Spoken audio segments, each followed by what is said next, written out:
بسم الله والحمد لله والصلاة والسلام على سيدنا محمد وعلى آله وصحبه وسلم تسليما كثيرا. Assalamu alaikum wa rahmatullahi wa barakatuhu. I hope you're all doing well. I hope you're all benefiting from the isolation and not having to go in and out of the home so much and making the best of it as much as you can, inshallah. Last time we had our class Friday, we talked about welcoming Ramadan into our homes. We talked about things we can do to prepare ourselves and prepare the month and prepare our families.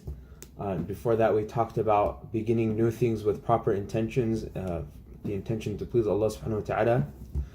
And today we're going to be talking about another aspect of preparing for Ramadan, and that is the aspect of purifying our hearts, purification of the hearts, and what we can do now to purify our hearts before Ramadan begins.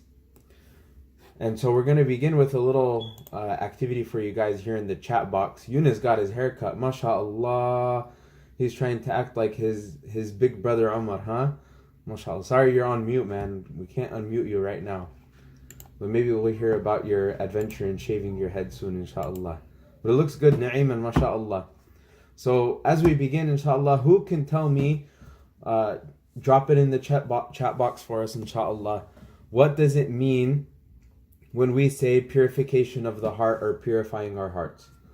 Go ahead, drop it in the chat. What does it mean? What do we mean by purification of the heart?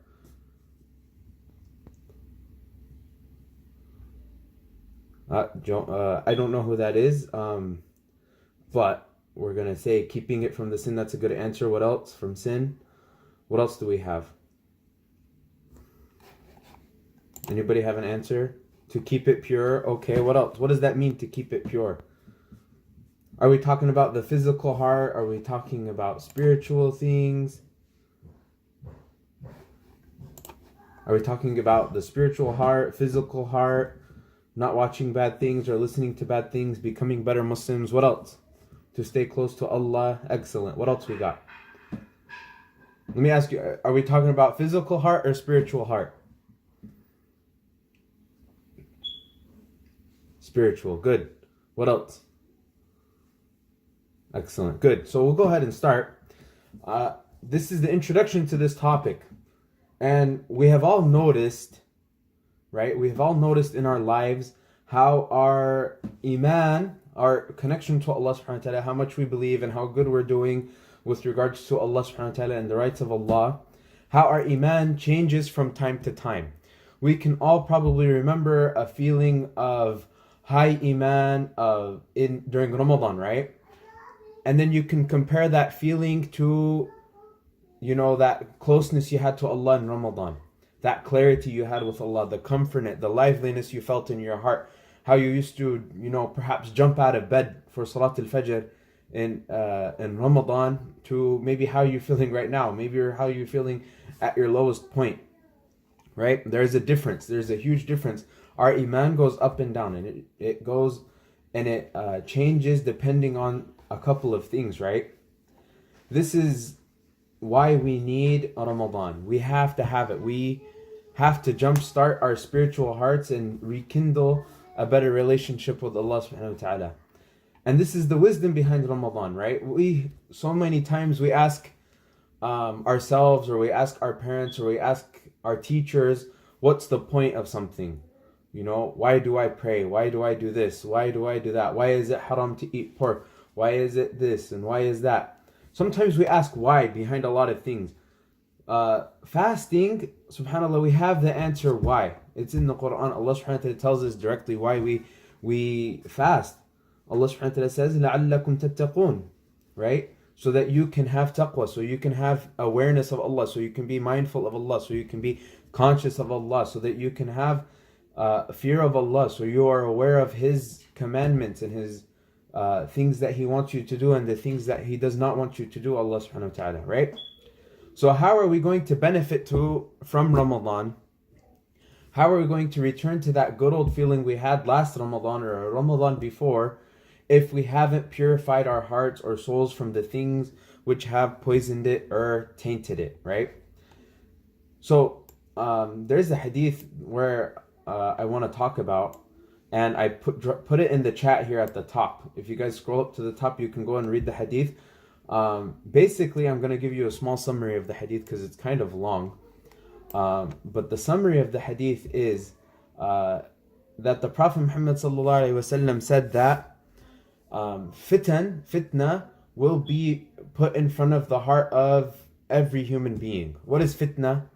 Who can define fitna for me? Drop it in the chat box, guys. Give me, what does fitna mean?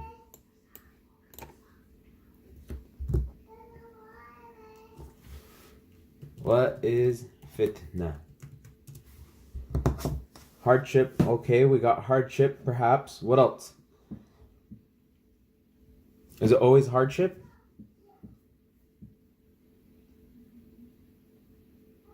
Temptation, good. Aisha said temptation, excellent.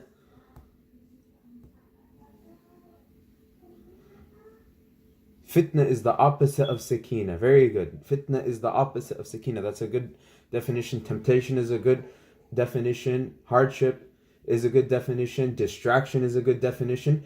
Fitna is anything that is going to cause you to decide to do right or wrong in that situation, right?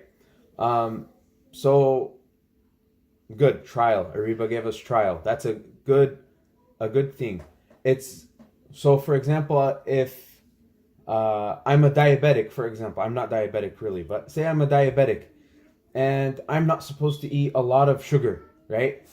And people bring me cake when they come to visit me. They come and bring me sweets when they come to visit me. And I really love sweets, right? But it's not good for me because it can cause me to go into a sugar shock, right? It can cause my system to fail, right? So that's a temptation for me. That's a fitna for me. And I have to choose right versus wrong in a health matter, in a health-wise, right? And this is the same thing with all kinds of fitna.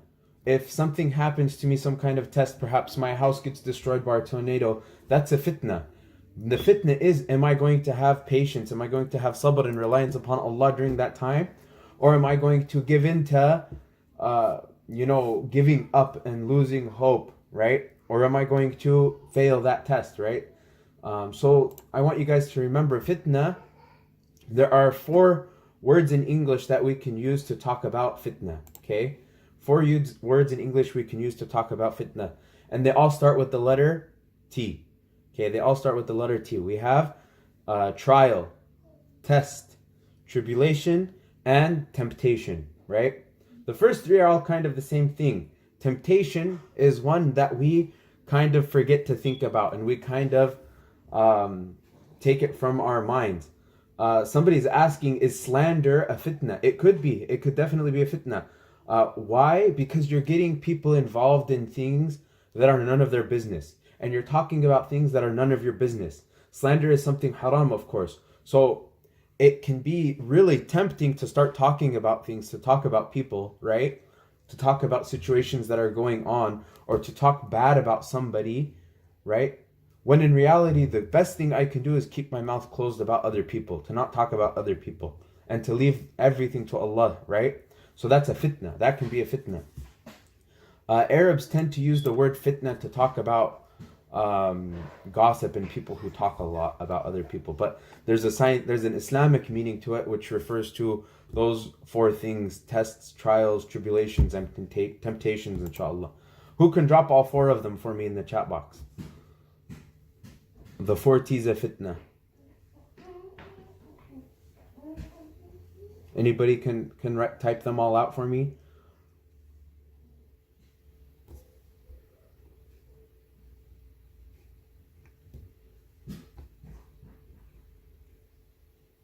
Good. We got a few of them. So I want you guys to remember those and think about them, contemplate over them.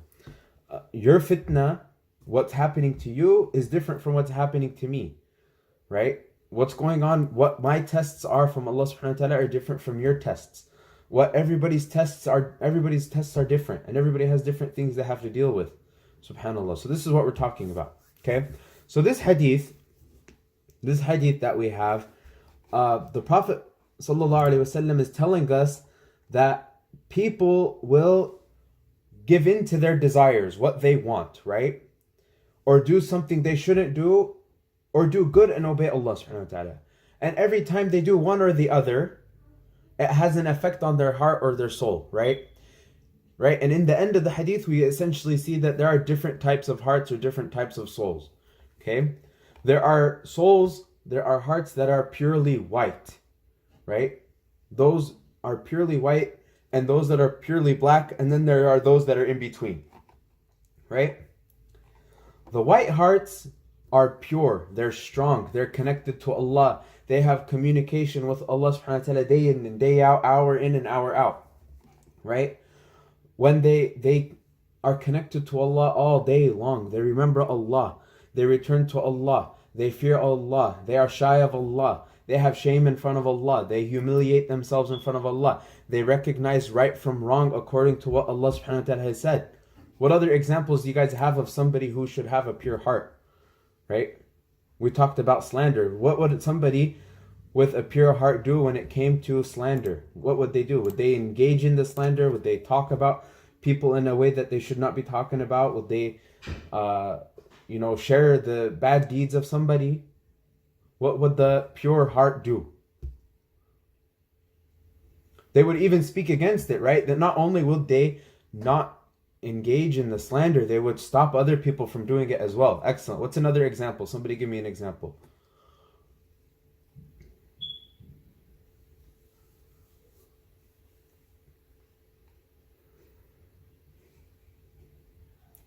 What's an example of a pure heart? They would not talk about people good. They would remind others of Allah, perhaps. They would command good and forbid evil, right? That's a pure heart. They would not be afraid of the consequences in this life, so much so as it doesn't harm other people or harm the general goal of Islam, right? Not engage and make dua for them to stop. Excellent. Good.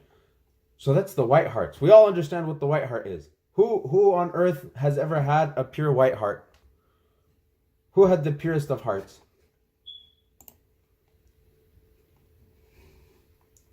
The Prophet Muhammad sallallahu alaihi wasallam. Excellent. So he is our role model. That's our role model, right? Aisha radiallahu anha said that the Prophet Muhammad sallallahu alaihi wasallam, his character was the Quran. He was a living, walking, talking Quran. Everything he did was in accordance to what the Quran came with, right? And this is something we're going to learn about here today or on Wednesday, inshallah, okay? So the black hearts or the dark hearts, the Prophet Muhammad ﷺ mentioned in this hadith, right, that people who give in to their desires, people who, wa alaikum assalam, guys, sorry, I'm not typing, I'm trying to talk, I'm not ignoring anybody. Pay attention to the lesson, inshallah. So the Prophet Muhammad ﷺ, he mentioned that there are people with these dark hearts, right? How do they get dark hearts? They get little dark spots on their spiritual heart, right? Because every time they give into their desire, right? Every time they give into their desire, they want to talk bad about somebody, or something interesting happened to one of their friends, they go and talk about it and they share this information to everybody. Oh my God, did you hear how this happened? Did you hear that this person did that? Did you hear that this person said that? Oh my God, did you see that this teacher said this and this teacher's doing that? That's, they give into it. They want to talk about it. They want to engage in it. They want to become happy and popular or something out of it, right? The black hearts, they get a little black dot on their heart from every time they give in to something. Allah subhanahu wa ta'ala gives them a test. For example, I'll give you an example. Allah subhanahu wa ta'ala tests us every day, at least 5 times a day with the salawat. Are you going to do them, or are you not going to do them? Are you going to do them excellently, or are you going to do them, in a rush and in a hurry? And every time we approach the salah, what is our goal, right? So the person who gets this black heart, they probably approach the salah like, oh, I just got to get it over with and return to what I was doing. Or they don't even approach the salah at all, right? Um, the Prophet Muhammad ﷺ said that this dark heart will become like an overturned vessel. See, like I have right here my coffee mug. Okay. Now, coffee is good, right? So if I wanted to fill my cup with coffee, all I have to do is pour it. Prophet Muhammad ﷺ said the person with the dark heart is like an overturned vessel. No good can enter that cup. If you pour the good here, if you give Quran, if you try to give it a reminder of Allah, what's going to happen with that khair, with the goodness from Allah subhanahu wa ta'ala, what's going to happen? It's just going to pour over the side. It's not going to affect. This is why we have people who they don't get affected by salah. They have no effect by salah. They have no effect from hearing Quran. They have no effect from seeing something that they should not be looking at, or seeing something that breaks the heart, right? Something like that. Their hearts have become dead, right? These people, they do wrong things thinking they're doing something right. And they eat haram things thinking they're good. And they leave doing good things thinking they're doing the right thing. What are some examples of what would a black heart do? What would a heart that has been poisoned do? Does anybody have? Backbite. Good. Every time they have the opportunity to talk about somebody behind somebody's back, they do it, right? They fall into it, right? You guys understand the point, right? Most of us are in between. None of us are 100% pure, and none of us are 100% evil, right? None of us are 100% impure or tainted hearts, right? Most of us are in between. So we can't benefit from the salah as much as we should. We don't feel the Quran as we should. We don't feel things as we should. We don't see the world 100% as Allah wants us to. So how do we fix it? We have to purify our hearts. We have to purify our hearts, right? And this isn't a new thing, right? How many of you know Surah Al-Shams?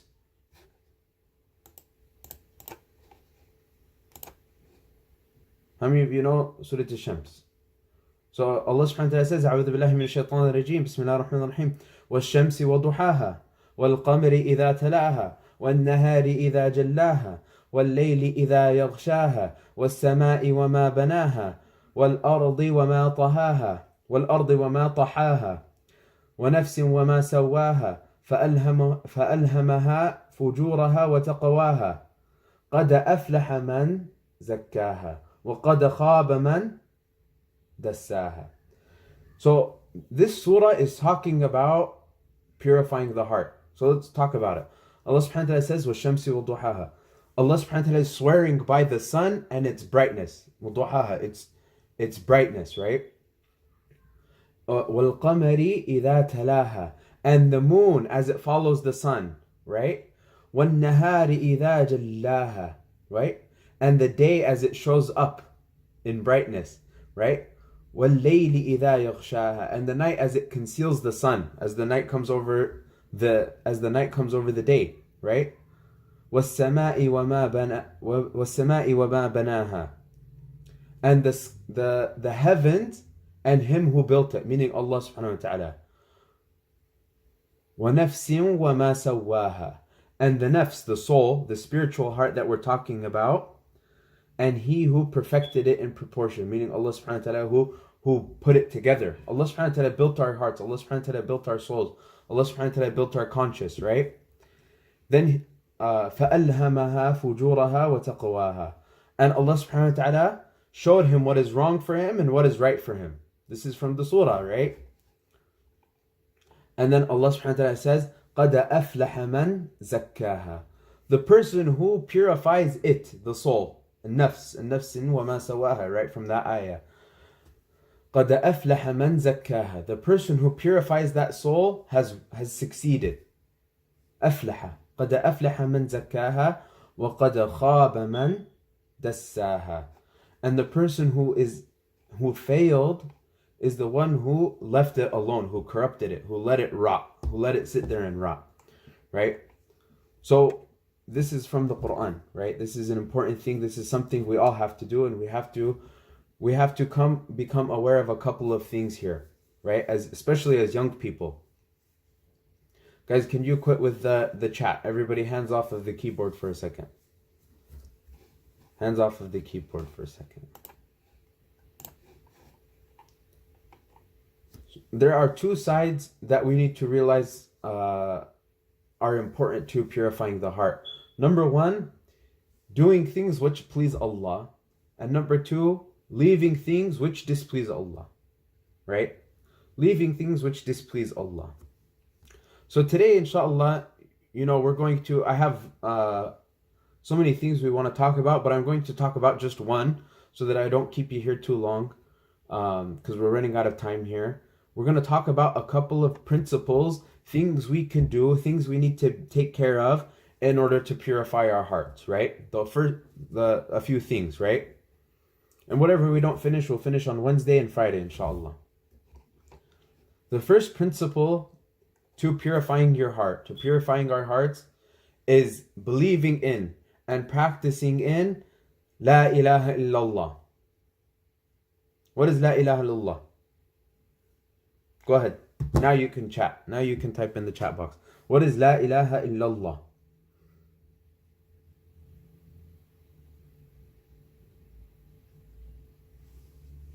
Anybody know?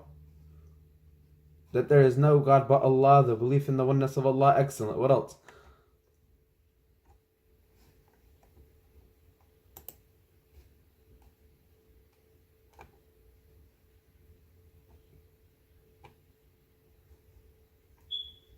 So I want you guys to pay attention. La ilaha illallah is all of those things, yes, of course. But it is that there is nothing that is worthy of worship except Allah. Meaning, my worship, my servitude, my life, right? Everything I do in my life is only deserving to Allah subhanahu wa ta'ala, right? La ilaha illallah means nothing is deserving of my servitude, my service, except Allah subhanahu wa ta'ala.